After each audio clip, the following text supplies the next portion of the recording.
Pasti tahu kalau gue sering banget naik ojol ya kan, kayak hampir gue kemana-mana tuh selalu ada ojol gitu, walaupun gue gak punya ayang tapi selalu ada ojol untuk menemani gue kemanapun gue pergi. Dan itu tuh baru gue sering pakai itu pas gue kuliah. SMA lumayan sering tapi nggak terlalu sering juga. Kalau sekarang tuh kayak hampir tiap hari gue kemanapun gue naik ojol gitu. Nah pertama kali gue nyobain naik ojek online itu waktu gue SMP kelas 3. Ini pertama kalinya nih gue mau nyoba nih, karena rata-rata temen gue pada naik ojol gitu kan. Biasanya gue naik angkot, gue coba gitu, gue pesan nih, harganya memang lebih mahal dibandingkan angkot, cuma ya udahlah, masih oke lah gitu pada saat itu. Udah gue pesan, terus gue yang kayak nunggu, ini kenapa lama banget datangnya nih si abang-abang. Terus sambil nunggu abangnya datang, gue meriksa dong uang saku gue. Nah, pas gue periksa kantong gue, uang gue tidak cukup dengan harga ongkosnya, padahal gue yakin banget uang sisa gue itu masih cukup. Jadi kayaknya tuh gue mikir itu jatuh duit gue. Terus di situ gue panik dong pas gue ngeliat HP, ini ojol udah mau deket banget sekolah gue, SMP gue. Terus ya udah seketika langsung gue cancel.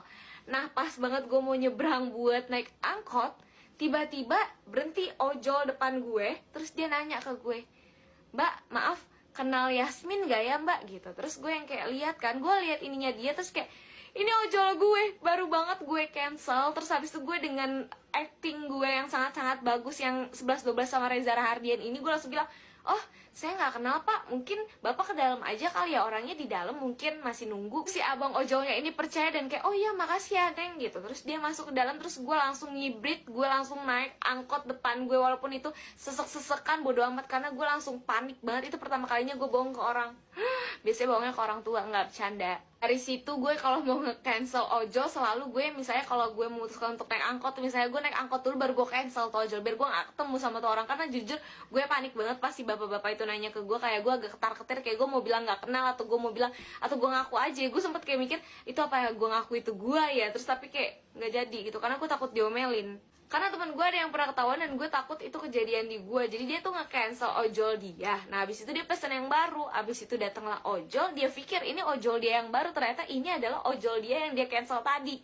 Jadi si abang ojol yang di cancel sama dia ini belum nyadar kalau udah di cancel. Jadi pas di jalan dia lihat, lah ini udah di cancel neng gitu. Terus temen gue juga pas lihat, lah ojol yang seharusnya yang baru ini baru nyampe tempat tadi gitu. Jadi ini dia bukan naik ojol yang baru. Teman gue bilang kayak, "Ya pak, maaf banget, ini ojol saya udah baru nyampe sana, bukan yang ini ya pak. Tadi bapak udah saya cancel," gitu. Terus sama si bapaknya gitu, "Ya udah naik punya saya aja, nggak usah di cancel yang itu." Jadi temen gue disuruh matiin aplikasinya, jadi nyuruh naik si ojol si bapak ini tanpa menggunakan aplikasi gitu. Terus temen gue nggak enak kan sama si ojol yang tadi. Terus dia bilang, "Ya maaf banget pak, tapi saya nggak enak sama yang tadi, udah sampai di tempat saya sebelumnya." Terus si bapaknya ngomong apa, "Ya neng enak-enak aja nge-cancel saya, kok nggak enak sama yang itu," gitu. Terus di situ temen gue karena takut, jadi kayak, "Maaf ya pak, saya mau naik ke sana aja, maaf banget ya pak." Dia langsung turun dan lari. Gue takut kejadian kayak gitu, jadi kayak gue setiap kali mau cancel ojol itu gue harus naik ke tempat yang baru dulu, baru gue mau cancel.